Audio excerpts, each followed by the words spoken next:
talk about first period. You were on your back there, fighting for your life. What was it like down there? Yeah, definitely fighting for my life. It didn't feel good to be on my back. I haven't been on my back all year, so that was a little weird to me. But I just got caught in a bad position, and I was just hoping that I can get out of the position, because I knew if I got out of the position that I could possibly come back. So. You were stuck there for a little while. Mm-hmm. What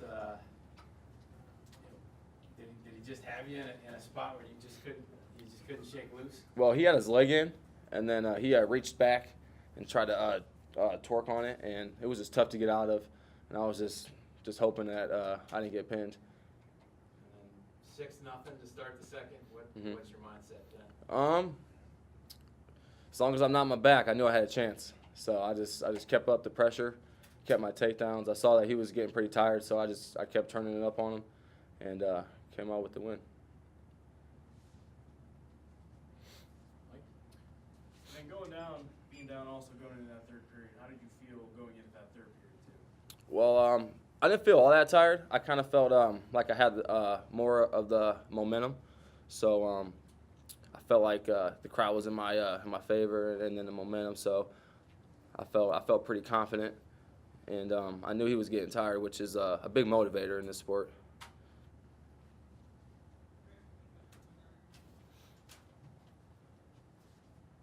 And even in the third period, you narrowed the gap, but you still had to ride him out. Mm-hmm. And were you debating whether to let him up? I definitely was. My coach wanted me to kick him out, but I knew there was I think there was 25 seconds of riding time still left on the clock, so I wanted to get that down first before anything. So I figured if I got that down, then I think it was 20 seconds or 30 seconds I would have left to take him down, and I figured that I possibly could get him with 20 seconds left, but then I just kept riding him, and then the ride felt good, so I just stuck with that.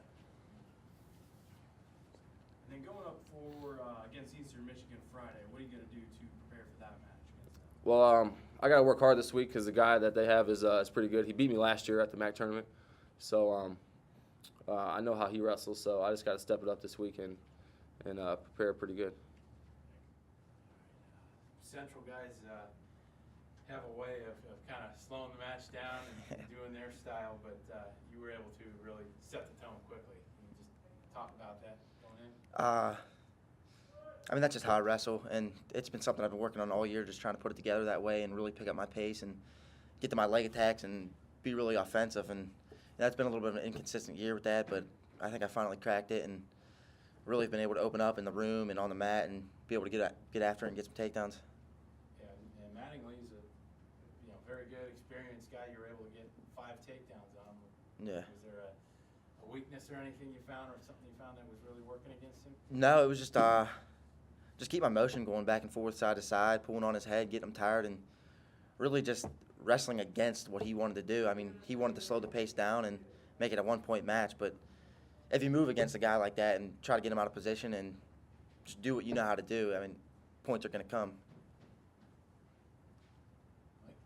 Now with that, you said the quickness is going to be your key to success, and you've been wrestling pretty great as of late now. Do you think that's going to be another key to even doing better and moving forward? Yeah, definitely.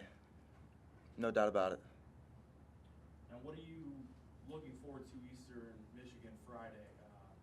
What are you going to do mainly to prepare for them against them?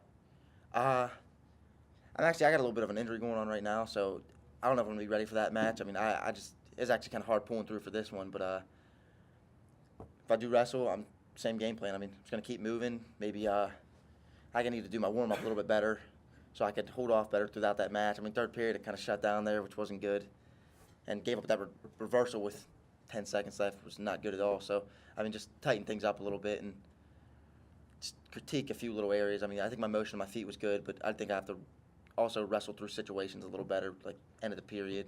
Wasn't the best weekend for us. Probably just need to regroup and start looking forward to the next matches we have. What were your initial reactions or thoughts seeing Miller go down today? It's wrestling. Guys get hurt. Ian is, what's the best way to put this? We'll see how bad it is. I'm not overly concerned that it's season ending or anything like that. I think it's probably a strain. He'll be out a week maybe. So we'll see. Part of wrestling is you have to be able to wrestle through some things. De Palma was kind of hurt on Friday, didn't wrestle. We made him wrestle today. Ian got hurt today. We'll see how bad it is. I'm not overly concerned. I've watched the tape numerous times. I'm not, it doesn't look like anything doesn't happen on a regular basis in wrestling, so I don't know. But it's, it's not my elbow, so I can't tell you.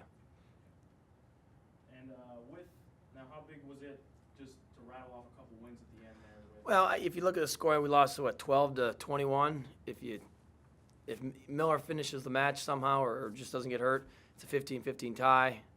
I don't know who wins haven't gone through what would have happened. But I think that's what we expected today. We expected it to come down to we thought we could win 5 matches. The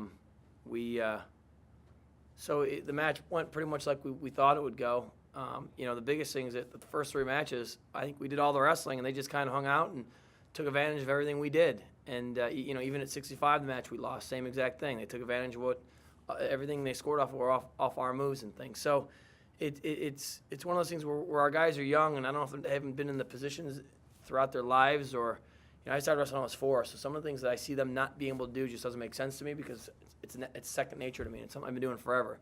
Where maybe some of these guys just never learned it the right way or never been taught it the right way, but some of it's just knowing which way to roll and what to do in certain situations, and we aren't that good at that as a team right now. I call them common sense errors. We make a lot of common sense errors, a lot on our. It's been it's one of those things where we saw at the beginning of the year and we hoped it would kind of improve as we went on, and it hasn't. And it's frustrating. At the same sense, they are all young guys. They're all freshmen and sophomore and one junior, so that makes it challenging when you have a young group of guys. But at the same sense, we're 3/4 into the season, so we're not young anymore. And as far as the season isn't young, and it's things that we need to correct. We need to correct them fast. So with those 2 losses, then you even to 2-2 in the conference. Obviously, regrouping after this weekend is going to be the key. But what other things are you looking for going into Eastern Michigan? I think Eastern, we're a better team than Eastern, even with or without Ian. I think we're a better team with them. So we have to just go out and wrestle hard and win the matches we're supposed to win, and maybe have a few upsets where we're not supposed to. I think our concern is going to be when we wrestle Missouri and Northern Iowa, because Northern Iowa is a top 5 team in the country right now. They beat Minnesota the other day. Minnesota just beat Iowa yesterday. Like I said, Northern Iowa is as good as any team in the country, and the horses they have on their team, they could very well be, they could be a 2nd, 3rd in the country as far as how they end the season. So that's who we're facing. That's who we're looking to go after. So and Missouri is a top 15 team also. So it doesn't get easier for us. And the way I build my schedule, I've never really found I don't take the easy way out. We wrestle a very challenging schedule, probably maybe the hardest in the conference. And the hope is that you guys can overcome and learn to be good guys, and we haven't done that yet. You just talk about Sam real quick, being down 6-0. Do you think he had the ability to? Well, Sam's wrestled the kid probably 7 times. Maybe give or take 1 or here, maybe 6, maybe 8. He's wrestled a lot, and he's never lost to him. So I think that, to go down 5 was bad, and it didn't look good. But I think Sam knew that he's a lot better than him, and Sam just kept the pressure on. And like I said, he showed a lot of fight by not getting pinned, and then he showed a lot of fight by actually coming back and winning. So both those things are hard to do. And I had him at one point. I thought he was pinned. If they would have called him pinned, it wouldn't have been like, oh my God, I can't believe they called that. At one point, I thought he was pinned, so they didn't call it. So. To be able to fight off your back like in the position he was, and then to come back and win shows a lot of character on him. And he's a guy that we're expecting big things out of this year. So he beat a kid he's supposed to beat.